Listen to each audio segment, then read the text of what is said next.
Good morning, everyone, and welcome to the NUS Admission Sharing webinar, where we will be sharing about the interdisciplinary pathways, vibrant campus life, and myriad opportunities that will prepare you beyond academics and be future ready. I'm Grace, and I'll be your MC for this morning. Thank you for taking time to join us. The sharing you will hear this morning will be presented by the Vice Dean of Admissions, Associate Professor Terence, and after his presentation, there will be a Q&A segment with Prof. Sim and two NUS students. If you have any questions, we would greatly appreciate if you could please write them down in the Q&A tab below, and we'll answer them towards the end of this webinar. Thank you for your patience. Professor Terence Sim is the Vice Dean of Admissions and an Associate Professor at the NUS School of Computing. He is also a principal investigator at NUS Center for Trusted Internet and Community. And as a computer scientist, Prof. Sim conducts research in biometrics, computer vision, and their privacy implications. Prof. Sim is often quoted by the press for his research expertise. He received his bachelor's degree from MIT in 1990, his master's degree from Stanford in 1991, and PhD degree from Carnegie Mellon University in 2002. As a Singaporean, he hopes to inspire more locals to pursue research and development careers. So without further ado, let's begin today's session. Prof. Sim will provide an overview of NUS's flexible academic pathways, special programs, research, and other learning opportunities. Prof. Sim, please. Thank you, Grace. Good morning, one and all, to parents, to students, mainly from Singapore, but I understand there are quite a number from overseas as well. So welcome, and thank you for joining us this Saturday morning. So let me share my screen and we can get started. Okay. Yes. All right. So, yes, I trust that you can see my screen. Okay, so I'm happy to share with you and to give you an overview of NUS. Okay, and then after that we'll have some Q&A. We have a chat session with our two fine gentlemen seated with me. So in terms of stats, perhaps that's a good way to start. You see a lot of numbers here, but I just want to draw your attention to two things, right? The two numbers in yellow. We're very happy that we are still ranked first in Asia for several years already. We are ranked 10th in the world, and this is according to the latest QS World University ranking. And on the right, you see top 10 in yellow. We are ranked 8th in the world for global employability. So this means that your NUS degree is worth something. In fact, it's worth a lot.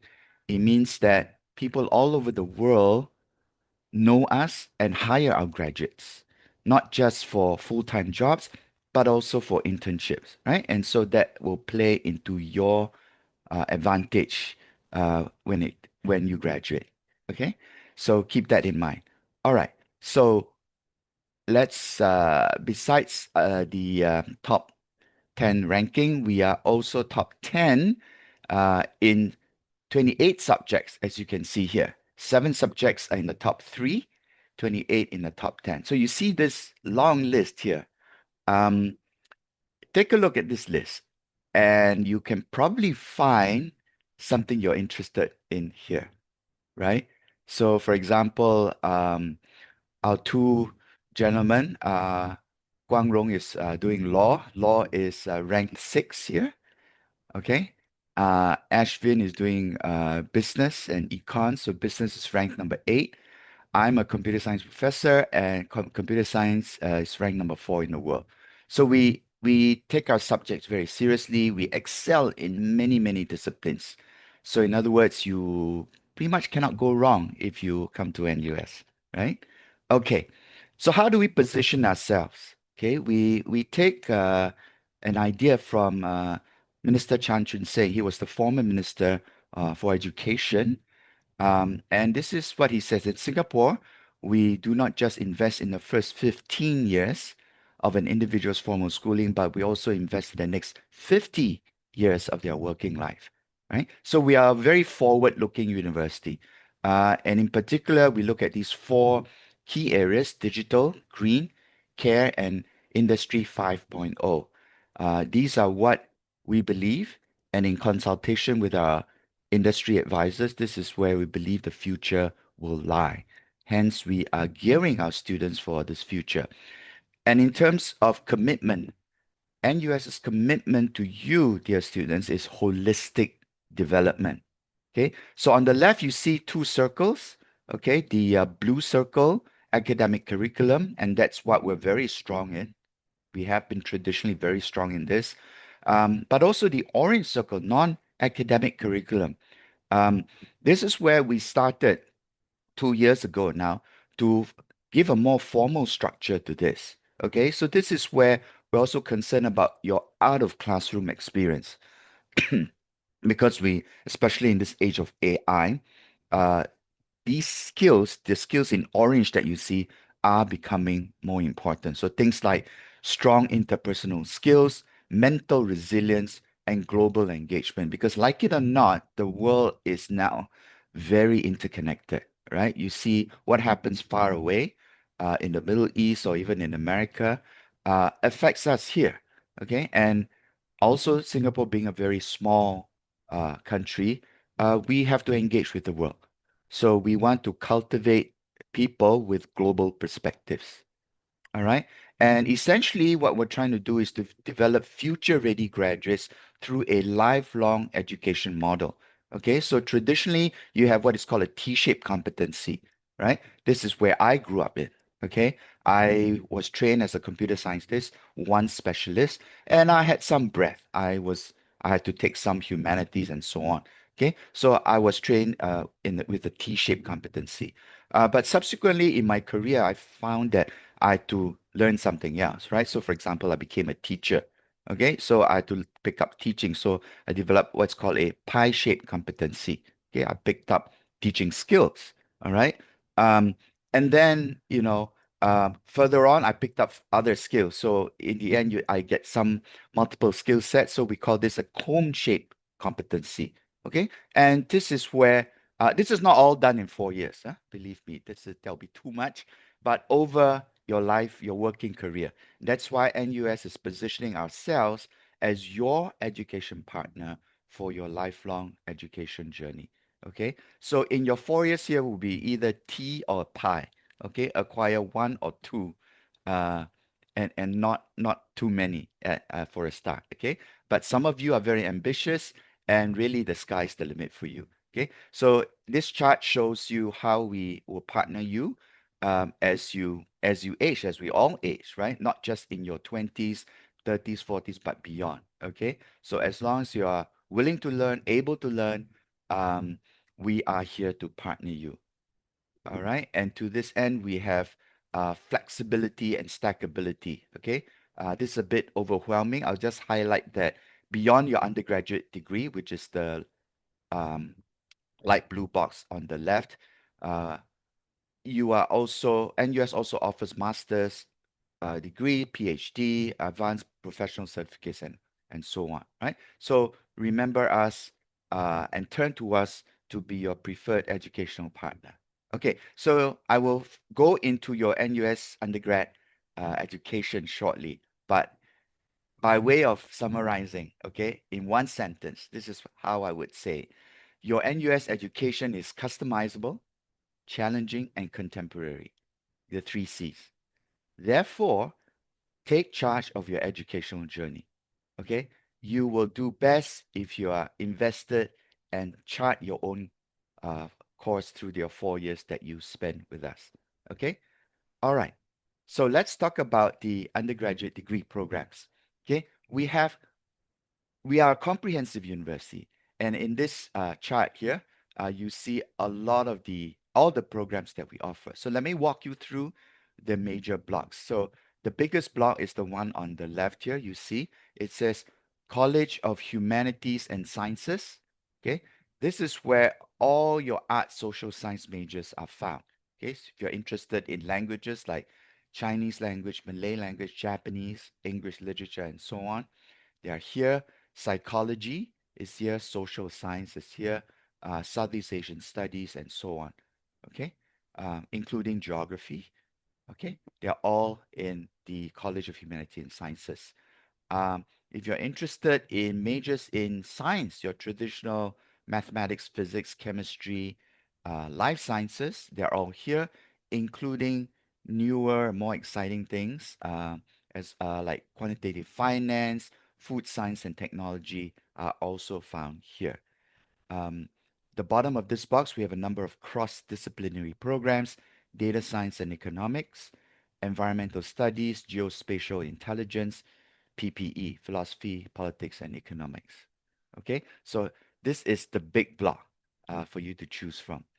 The middle block here is the College of Design and Engineering, where you find your majors in design, architecture, industrial design, and so on, and all the disciplines in engineering: biomedical, chemical, electrical, civil, and so on.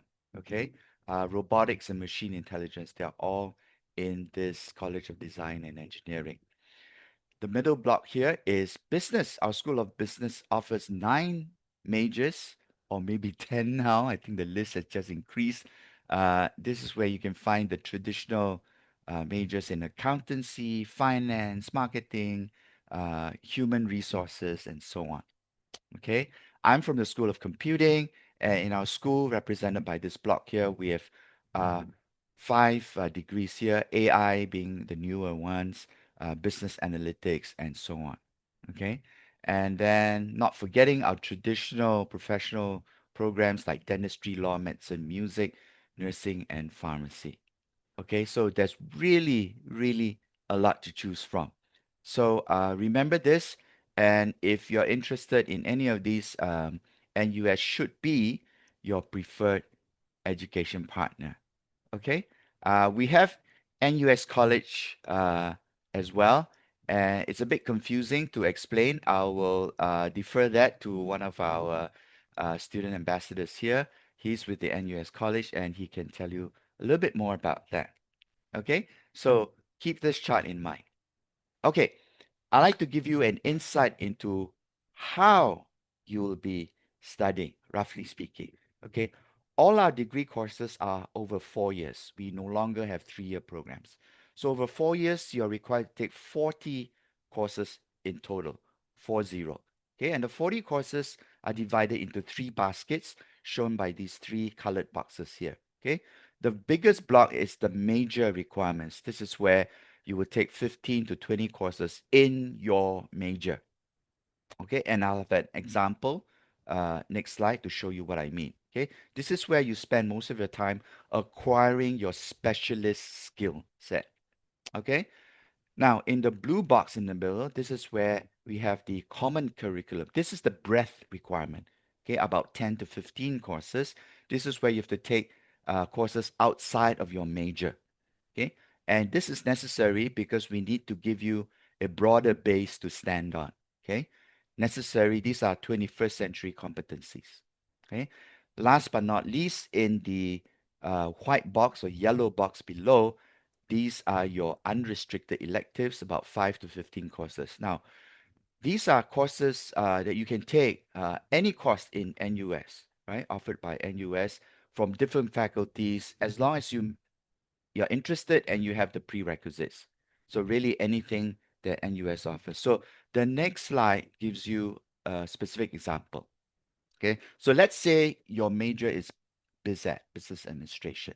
Okay, so in your major, the green box there, these are the courses you'll be taking: Principles of Marketing, Organizational Behavior, Finance, and so on.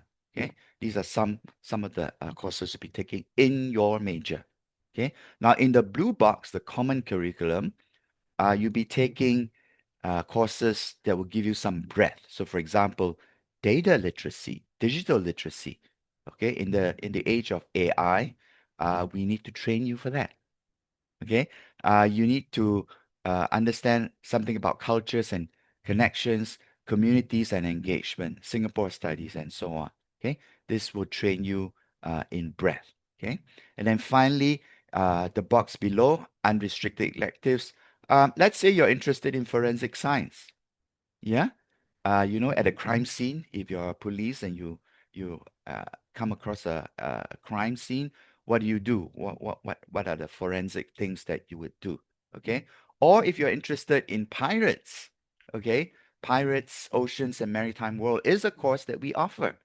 Now, I don't think they take you sailing in the Straits of Malacca and wear a patch over your eye. I don't think you do that.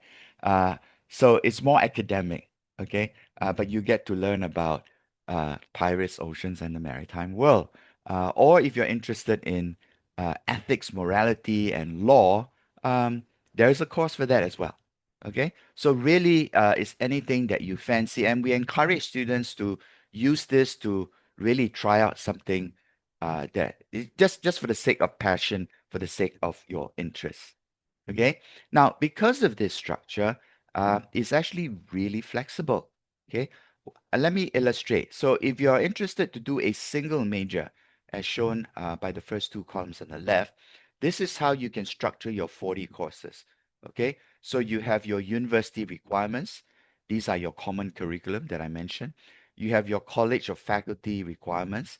Uh, Also a little bit of breadth, okay? But then you spend most of your time doing your major, right? Your business major, for example. And you can use your unrestricted electives to also go deeper into your single major, okay? As what my mouse is pointing to, okay? So this is how you can use your unrestricted electives to go deeper, take more advanced courses, take master's level courses.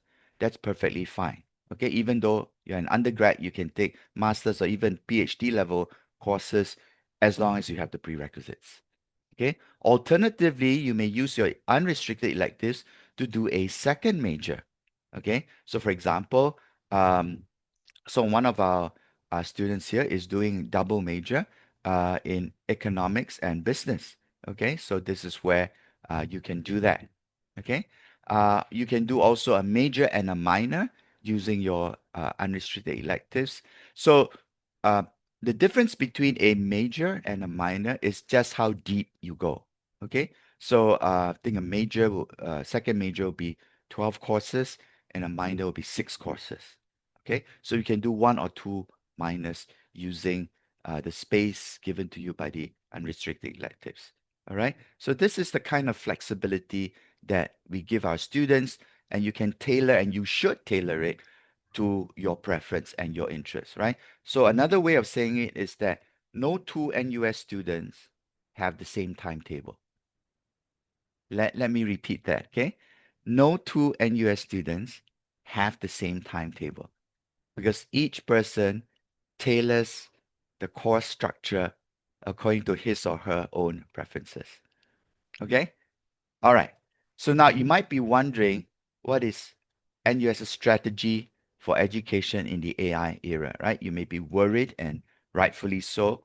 Not to worry, we are here to partner you and to shape you for the AI era. So this is how we approached this era.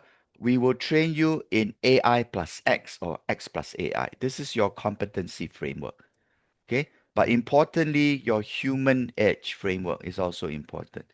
Okay. So we need to train you in both. And I'll elaborate in the next few slides.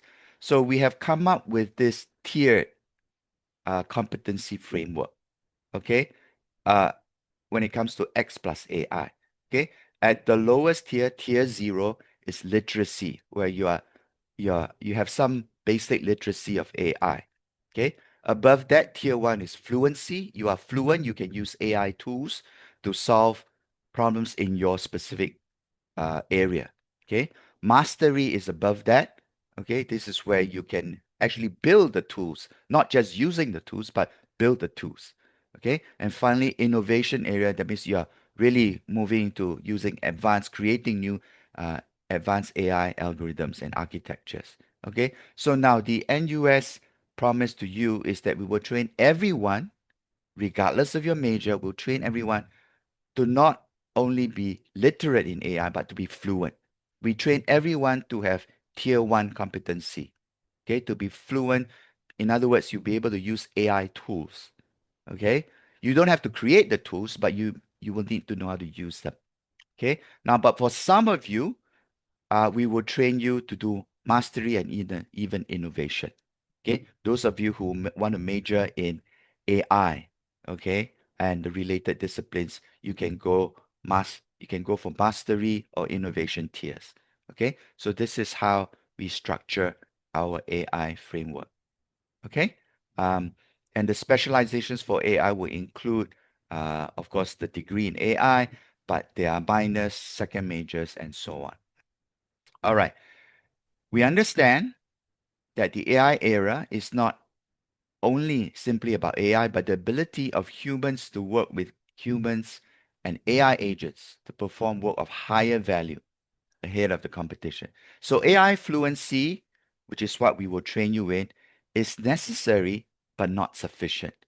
Okay, what else is required? Okay, we need to upskill you to handle more complex job roles, okay, that are AI resilient. Okay, so NUS education will augment human value and unlock human potential. So this is the chart that will explain this. Okay, so this is where we need to cultivate your personal effectiveness as well as your interpersonal skills. Okay, and we do this through our pedagogy, right? Where we facilitate, we have novel teaching methods using AI, okay? But you're also working in groups, okay? Interdisciplinarity, that's a key thing. Experiential learning, okay? Ethics, ethics becomes important because you want to use the tools in the right way for good and not for evil, okay? And you have to be careful of the nuances, okay? Now, none of us are outright evil, but sometimes the policies we may overlook and marginalize or hurt or disadvantage certain groups of people. And we want to be sensitive to that, okay? So we want to train you to be aware of these areas as well. So uh, this is our promise to you to train you for the AI era. Okay, so I hope you're assured that you are in good hands when you join NUS. All right.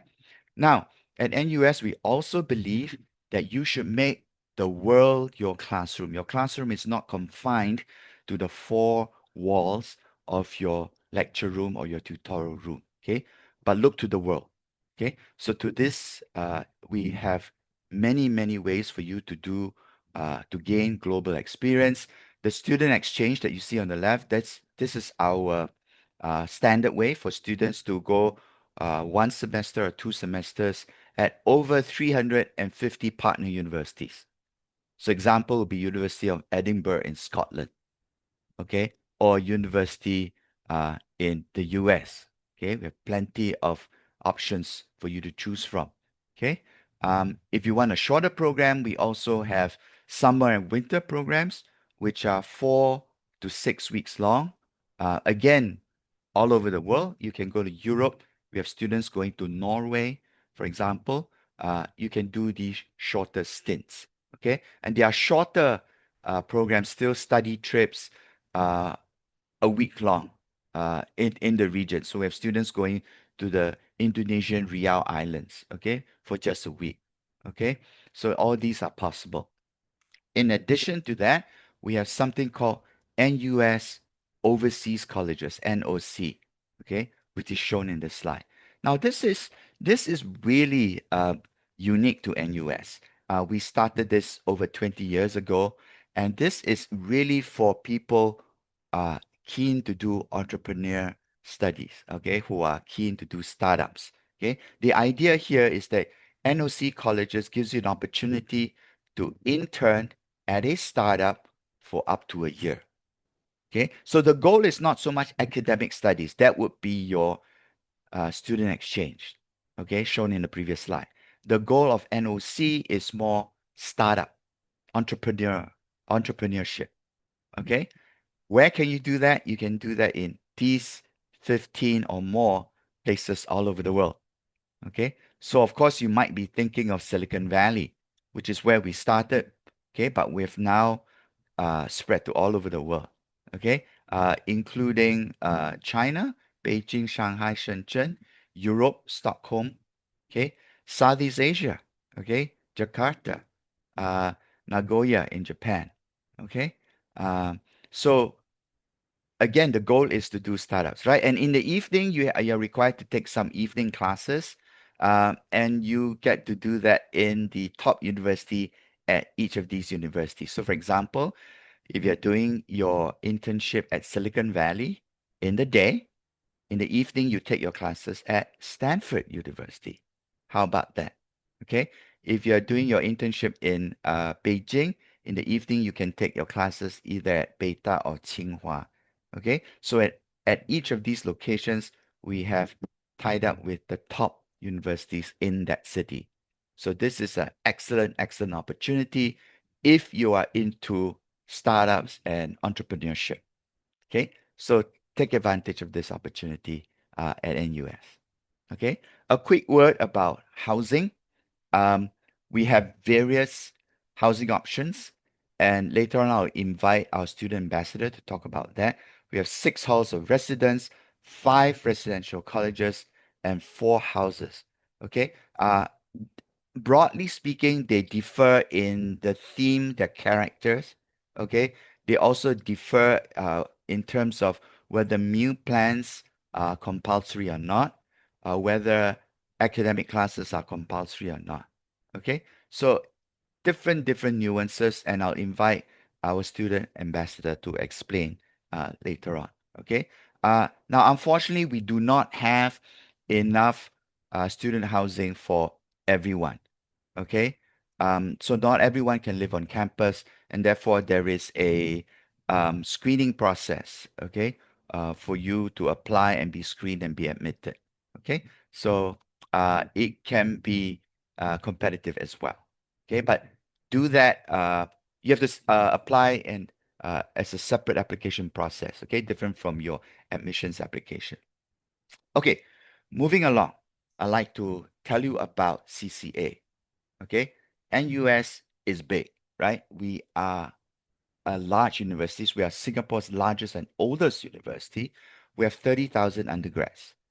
Okay. And big means we have a lot of resources. Big means we have a lot of interest groups, CCAs. For example, you're interested in choir, in performing, in dance. We have that. Okay. You're interested in community service. We have that. You're interested in environmental protection. We have that. You're interested in sports. We have CCAs for that. Okay. So we have over 200 sports, student groups, clubs, societies for you to choose from. And you can always start a new one of your own. Okay.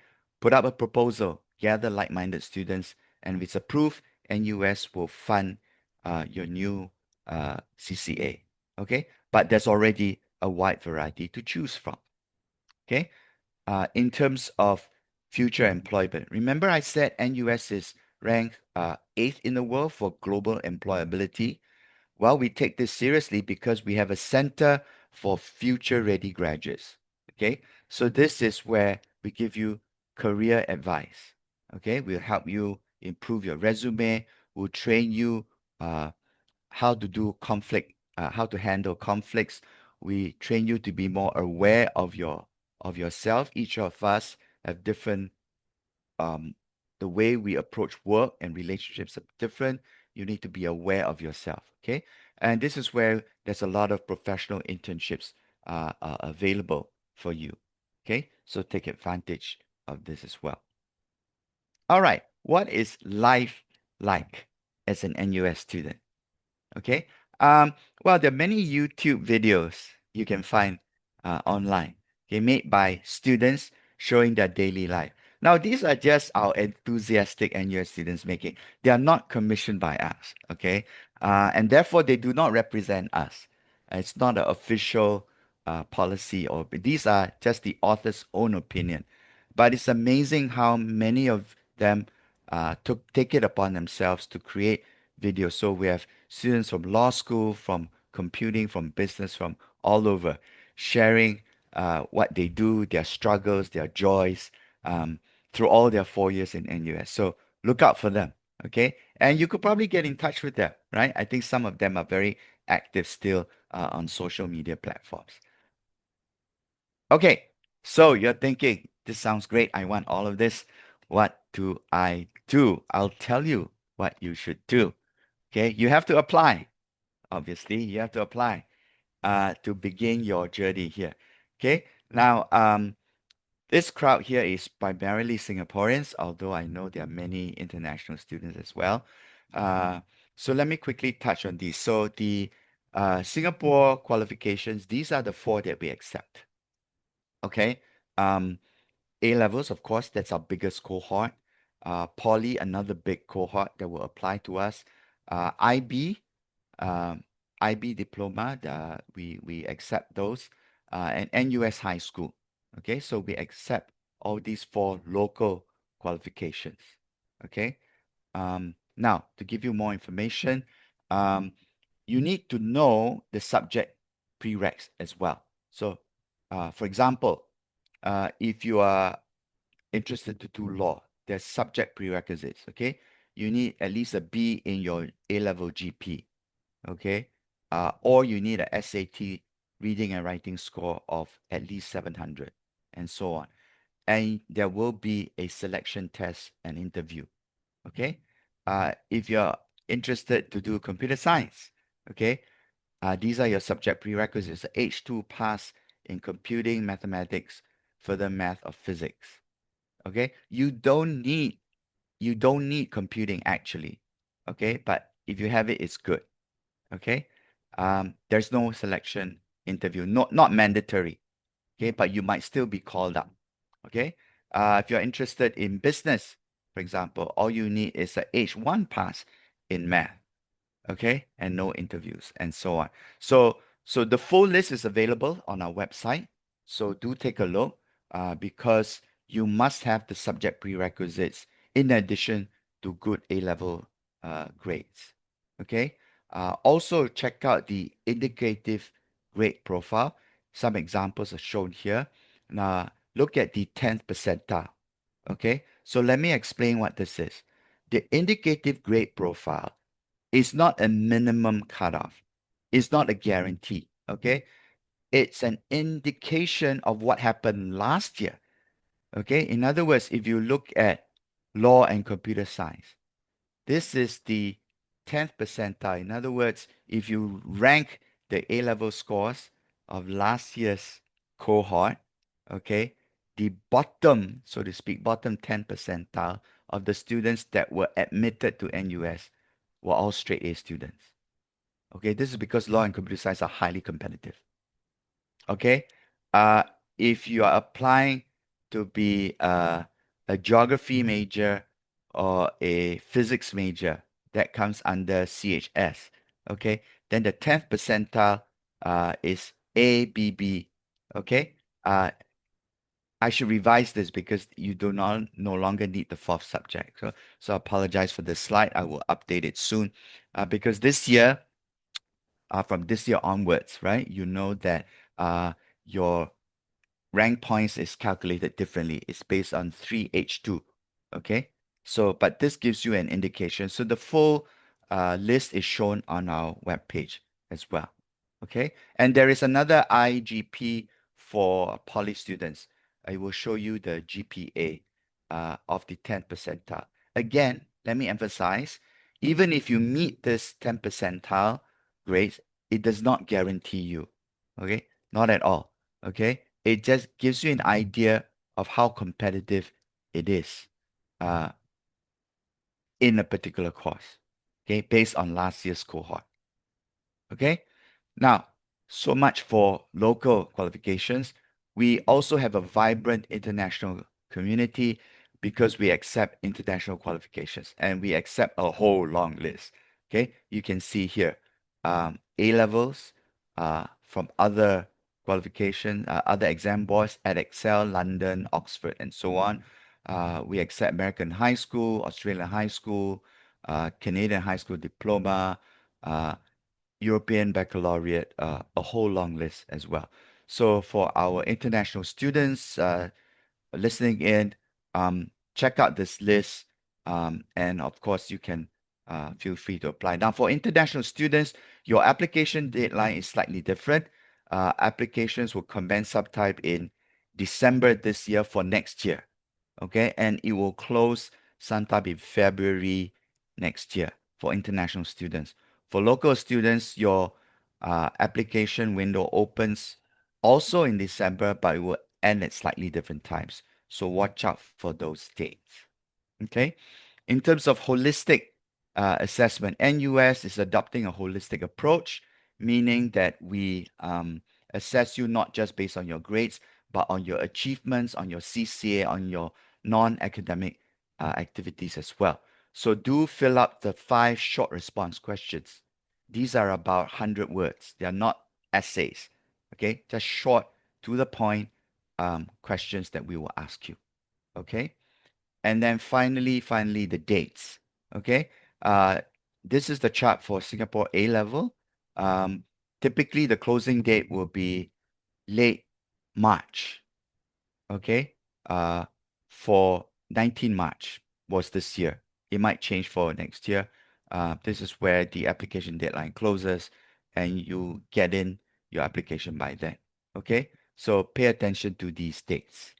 All right. Okay, so that's all I have for you. Here's how you can stay in touch with us. And with that, let me hand the time back over to our host, the lovely Grace. Thank you. Thank you, Prof. Sim, for your sharing. We will now move on to the Q&A segment, and we have especially invited two NUS current students, Guang Rong and Ashvin, to join us in this session. Guang Rong has completed his second year under the NUS Boston University LLB LLM Exchange Plus program. And under this arrangement, he will complete 3 years at NUS Law before going to Boston University for his 4th year. Upon successful completion, he will graduate with a Bachelor's of Law Honors LLB from NUS and a Master's of Law LLM from Boston University. He is an alumnus of Hwa Chong Institution and a recipient of the NUS Global Merit Scholarship. Guang Rong previously resided at Pioneer House and Prince George's Park residence. He is actively engaged in student life through his involvement in the Law Collaborative Dispute Resolution Club and the Law Students International Relations Club. Guang Rong has distinguished himself in several competitions. He was the runner-up in the Allen and Gladhill contract drafting and negotiation competition, a global semi-finalist in the Copenhagen Business School case competition, and a semi-finalist in the Bird and Bird negotiation competition. He also represented NUS in the International Investor State Arbitration and Mediation Competition, which was held in Colombo, Sri Lanka in 2025. There, his team received the Distinction in Mediation Advocacy Award. With an interest in corporate law, Guang Rong is currently interning at Clifford Chance. He has also completed internships at firms such as Herbert Smith Freehills, Kramer Prologis, Allen and Gladhill, Baker and McKenzie, Wong and Liu. Ashvin is an incoming Year 2 student pursuing a double degree in economics and business jointly offered by the College of Humanities and Sciences, Faculty of Arts and Social Sciences, and NUS Business School. He is also a NUS college student. Ashvin is an alumnus of Anglo-Chinese Junior College and a recipient of the NUS Merit Scholarship. Throughout his time at NUS, Ashvin has actively contributed to the university community by taking on leadership roles across different student organizations. He currently serves as the Director of Corporate Partnerships for the NUS Business Analytics Club, Academia Executive for the Business Accountancy Network, Lead Coordinator for the NUS College Peer Mentorship Program, and Chief House Onboarding Officer for Kairos House in NUS College. He is also an active NUS student ambassador, where he engages with prospective students and shares his experiences of university life. Ashvin has found his journey at NUS to be both meaningful and fulfilling through the opportunities he led, building communities and connecting with people from diverse backgrounds.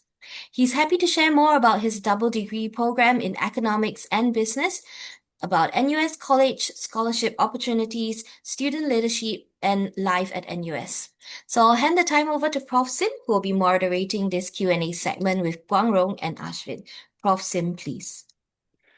Thanks again, Grace. And gentlemen, welcome. Thank you for joining us. Thank you Yes. for having us, Prof. Thank you for having us. Yes, sure. Okay. So, ladies and gentlemen, those of you tuning in, I'm excited to present to you these two fine gentlemen. We have a lot to talk about. I think the first thing that caught me as Grace was enumerating their illustrious accomplishments is the fact that they are very accomplished students, academically and non-academics as well. So let's talk about academics, right? So, you guys are not stopping at one degree, huh? You want to do a bachelor's and master's, and then one of you would do two degrees. Okay, so you better tell me how you do it, okay? And first of all, why you want to go beyond a single degree, and then how you do your time management, right? Go ahead, any one of you, please. Thanks for the question, Prof. I think so. Just by way of introduction, I'm taking a joint degree, so I'm taking a Bachelor's of Law and then a Master's of Law from Boston University. The reason I chose it is because it opens up a lot more opportunities for you once you get a job. Because having that knowledge of both the American legal system, the UK legal system, and local expertise in Singapore and Southeast Asia really gives you an advantage. And it also gives you the opportunity to be double qualified. So for me Mm, personally, I plan mm, to take the New York bar exam and the local bar wow. exam, and that makes you a lot more employable. And this is a very special program that NUS offers, and there are other partner universities. You can take a master's with NYU in New York if you're interested, with KCL, with Erasmus University. And all of Mm, these opportunities are very unique to NUS, and it also allows for acceleration because you can get two degrees in 4 years, and I think mm, that's a really good deal. And as for how you manage it, I think the professors here are very supportive and they'll provide you with ample guidance on how you can manage your workload, and they're always there to help you out as well. So I think workload-wise, it's not too much to worry about. wow. Okay. What about you, Ashvin? You're a double degree also. Yes. So for me, I think personally the reason why I took this double degree was one actually to do with passion. Um, Mm, I really liked economics since I was in junior college. So since I wanted to pursue a career in finance, I thought why not take something to pursue my passion at the same time, right? So that's why I mm, decided to do econs and finance kind of double degree program. In terms of how I manage it, I have to say it's not always going to be easy. I mean, I do have to kind of overload quite a bit each sem. mm, But what I do is essentially good planning.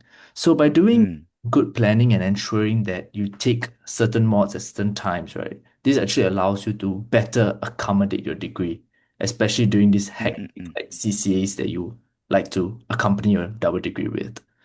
And I feel that it's also very important that if you are doing a double degree to actually have a very clear reason why you want to do it.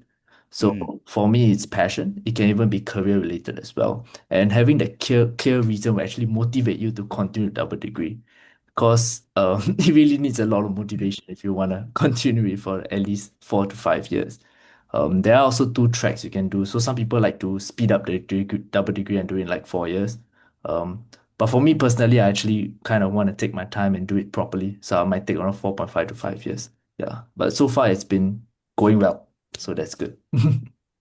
Okay. So that's interesting to note. What Ashwin you just said.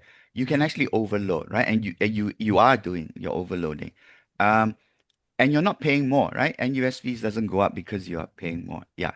So that's something that our prospective students may want to take note, right? You push yourself as hard as you can. It's not going to cost you more. Okay. Of course, if you do 5 years, then you have to pay for more semesters, right? But I think within one semester, you can always work harder as well. Okay. So thank you for sharing that.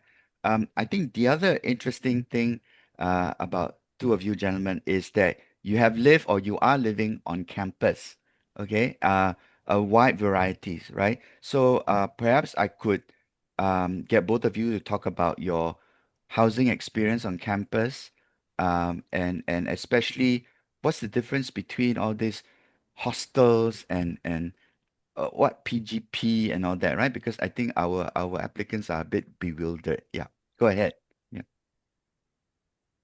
So I think there are three main categories of housing. You have the halls or residence, and then you have all the residential colleges, and then you have the houses. So for the halls, you have a meal plan, so there's catering on site. As for the Mm. residential colleges, there are special programs that you can take with the colleges, which might be according to your interest area. So that might be something that you might want to explore further. And then for the houses, there is no meal plan, so you get to choose your own food options at the various canteens. And I will also say that the houses may be able to provide you with more international experiences based on my own journey. Now, So, where did you go? I mean, where did you stay? so in my first year, I was at Pioneer House, and my second year, I was at Prince George Park Residences. So what I really liked about both is that there's a very strong sense of community. You get to meet people. I fondly remember how in my first year of law school, I was always studying with the people with my house and how we will get late night suppers together. And I think it's those core memories that will make your student life a lot more vibrant. And you also get to meet people beyond your immediate circle. So a lot of my friends right now, they are from business school, they are from Ah, CHMs, and I okay. think that's really good as well because you get those cross-disciplinary conversation and it broadens up your perspective. So that's what I really enjoyed about Pioneer House. In my second year, I was in Prince George Park Residences, where I had a really good opportunity to interact with all the foreign students. So I have friends from Sweden, from Vietnam, from Indonesia, from the Philippines, and it's really through all these events that are organized by the houses that I got to meet them. And I think that gives you a lot more broader perspective as well. And it's also a really good way to make friends. I see. I see. So what I'm hearing is that your housemates, so to speak, people in your housing community, they are not all lawyers, right? There are No, no, people from no. different. Yeah, okay. We are the minority there. So you get to meet people in the Okay. sciences, their PhD students doing their research, and they'll be more than Oh, happy to share about what they do. okay. And I think it's really exciting and it makes Okay. your student life a lot more enjoyable. And international students also, you mentioned. Yes, so I live next to a few exchange students from Sweden, and they were telling me about life in Scandinavia and how it's very different from life in Singapore. Oh, okay. Okay. For sure, the weather is different. Yeah. For sure. What about you, Ashvin? You are also living on campus. Tell us Yeah, about that. yes, correct. I'm also living in campus. I'm living at NUSC. I think this is actually quite interesting because NUSC has been really life-changing for me. Personally, I feel that staying there and meeting the people there has been super wonderful. And what I really felt that is the key pointer about NUSC is actually the fact that the community is really wonderful and very supportive. Mm, Like, mm, even when I first entered NUSC and met the people there, I think it really became like a true family for me, and everybody really looks out for one another. In okay. terms of academics, NUSC actually does offer a variety of modules, and these modules can actually really it's like a interdisciplinary curriculum Mm, for you, and it really expands your thinking way beyond your actual degree. So personally, mm, for me, I'm doing economics and finance, so mm, I have to deal with a lot of numbers, a lot of finance related mods like accounting, mm, for example. And NUC actually allows me to delve deeper than that. And mm, what I've actually been able to be exposed to is, for example, like philosophy, right? Literature, right? These are different mm. aspects of my education, which, and I personally did not think I had a skill in it until I tried it. So really, it's been really fulfilling living in NUSC for me personally. And I would actually recommend it to anyone who wants to give it a try as well. Yeah. Not Okay. to So mention, sorry, so you're sorry. saying that the NUSC is on top of your double degree, right? Correct. It doesn't replace. Okay. So at the end, you will still get the degrees that you're working for, but NUSC gives you the extra breadth training, right? Mhm. Correct. It sort of takes over the common curriculum that we talked about, right? Okay, Yes. okay. Because there's definitely a question here in the Q&A, right? From Sarah asking you about the pros and cons of NUSC. So could you elaborate a bit more? Okay, sure, no problem. Okay, so first of all, I will start with a bit of a pros first. Let's look at the positive side of things first. So, personally, if you tell me, as I mentioned before, the community is wonderful, really, and especially this really comes into play during exam period, because exam period Mm, can be very stressful, right? Okay, you got maybe two or three finals you have to deal with. And the amount of welfare that the NUSC does provide is actually wonderful. You know, you can go down for like pizza, you can go down for like drinks. Yeah, it's like it's really can really help to tide your mood. You know, food really serves that role very well. And in terms of academics, of course, you really, as I mentioned before, you get interdisciplinary curriculum is more of like you're able to expand beyond your degree and you're able to learn quite a bit. NUSC is also very known for its global pathways. So actually, personally, I have to do a compulsory impact experience program. Mm. How it works is that basically we get to serve communities. You can either do it locally or regionally. Personally, I'm doing it regionally. So I actually get to deal with children in Cambodia, where we're actually Oh, going to look at trying to improve their recycling methods as well. So okay. me and my team, okay, we have to come up with like a project report and a project scheme to be able to apply it to Cambodia. So as you can tell, it requires a lot of logistics, a lot of work, but we are prepared to do it, lah, of course. So, so have you gone there or are you planning to a trip to Yeah. So Cambodia? yeah, so actually my Cambodia trip is coming up already in like I think 1 or 2 weeks time. So we have to Ah, go excellent. to the recce, right? After Uh-huh. the recce, we kind of see how the recycling methods are looking like over there. And Okay. once we're done with that, then we can come up with the plan quickly I and see. to try and implement it as much as possible. Yeah. And how long will you spend there in Cambodia? Is it one semester? No, can't be that long. So no, it's not. That's not really how it works. Actually, kind of how it works is like we will make multiple trips there. So this each Oh, trip will be around 1 or 2 weeks. Yeah. So oh, I see. multiple trips again and again, and then um, so the first trip, for example, is a recce. Then the second and third trip will be implementation. Fourth trip will be being able to ensure sustainability. Because one of the things we want to ensure is that even after we finish the module, right, we want to ensure that the next group can carry it on, and the Ah, locals themselves will be able to utilize what we have done for them. okay. So you want something to be sustainable, right? That Correct. somebody else can take over or the local community can take over this Yes. recycling Correct. program they are starting. I- Excellent, And I excellent. think one more thing that actually is very popular by NUSC is GX, which is the Global Pathway Program. Uh, Mm, a lot of people really, because GX actually gives you a chance to spend around 1 month overseas, um, mm, subsidized rate as well. So mm. people really would love to go to Europe, Asia countries as well, and actually kind of experience what it's like there. Um, Okay. yeah, so I think that's actually one of the things that people really love going about when it comes to NUSC. Okay, okay, excellent, excellent. I didn't know that. I didn't know that you are planning to make multiple trips to Cambodia. Um, I think if you think about it, it makes sense because a single trip is not enough, right? And Mm. and and you are gonna recce first, and then you come back, you plan, then later on you go and execute your plan. So very, very good. Thank you for sharing that. Yes. What about you? Guang Rong, what would you like to share about, whether the competitions you took or your overseas experience? So I think NUS also offers you a lot of opportunity to go for overseas competition. So I'll briefly talk about my trip to Colombo. We were there for a Mm, week and we got to meet our foreign students from India and Sri Lanka. It was a really good experience. And I think one thing that I really liked about it was that you get an opportunity to talk to so many people. And this is also where the NUS branding comes in because we have been in Singapore for such a long time and we have mm, very strong institutional relationships. I actually got invited to have tea at the High Commission and meet the High mm. Commissioner himself. So we talked Oh, about some of the regional developments, and that's an opportunity that I don't think I would have gotten unless I was in NUS law and then I was there for a competition. So I think these are wonderful opportunities. Some of my friends just came back from Bulgaria for a moot competition, so it's a bit like a mock trial, and they went there mm, for a mm, week mm, as mm. well. And NUS often funds all of these opportunities as well, so you get really, really good exposure, and you get opportunity to see the world. So I think that's really good. I think for you mentioned a lot about employability, and that's something that I think is really strong in NUS. You have this Center of Future Ready graduates, and they run excellent programs. So I'll briefly talk about the internal things they do and then the external stuff that they do as well. So That's good. internally, Yes. they have organized workshops to teach us how to network professionally, how to talk to lawyers, how to build connections and build relationships. They've given us workshops on how to prepare ourselves for interviews, how to tailor our resumes, and how to talk about our experiences. I think these are particularly valuable in today's age because they give you an edge when you're applying for, let's say, internships and jobs. Externally, both the CFG and our own student bodies, they are really good at creating events that allows us to get to know people.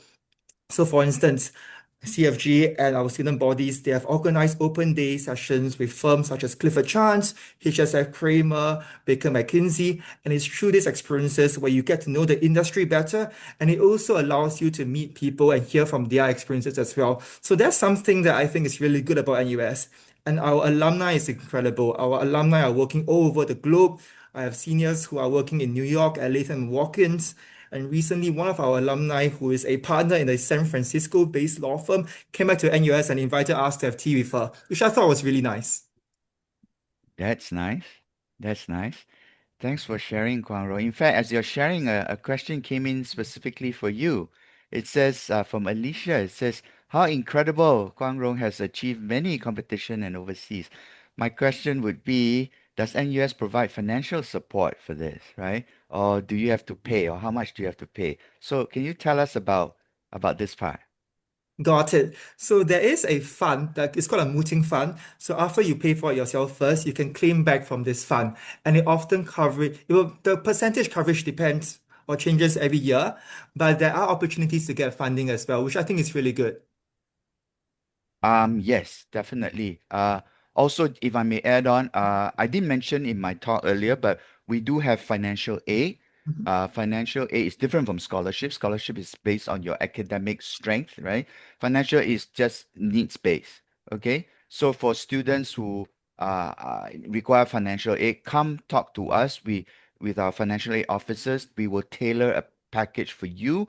And we have this thing called the Opportunities Enhancement Grant, OEG, right? And it's basically, think of it as Skills Future, where we set aside 10K for needy students, where you can use this 10K for things like these overseas competitions, student exchange, and so on, right? Of course, it's not cash. You don't get it, but you can apply it towards all these overseas activities, or even staying at the dorms here. Okay, so that's how these finances work. So not to worry, uh, if you need about the finances, we for Singaporeans we have a lot of generous support. Okay, very quickly, there's one question. I think law is now trending, right? Eva Ng, I guess it's directed to you, Guang Rong. How do you prepare for the law interview, selection test, and portfolio? I guess I assume it's a she is interested in applying for law. That's a great question. So let me just briefly outline the law application process. So first, there's that online application. Then secondly, you have a written assessment. And the third part is the interview process. So I think for the written assessment, we're just really trying to figure out the way you think, whether it's logical, whether it's analytical. So I would say that for that test, there's no need to prepare and pre-read the law beforehand. Just go in with a fresh mind and prepare to explain your thinking. I think that's very important. As for the Okay. interview, take it as a conversation to meet our faculty. I think it was the interview that really made me choose NUS. I Hmm. was interviewed by Professor Tan Ching Han, who's currently the Law Society president, and he made such a good impression on me because he was personable, he wanted to get to know me, and we had a really good discussion. So as for the interview itself, I think they're looking out for three main things. They want to understand your motivations, why you want to be a lawyer. So have that answer in mind and think about it about from the perspective of your experiences and how that led you to what desire a career in law. They want to think about your mental models. What is the way you think? Hmm. What are the considerations that you have?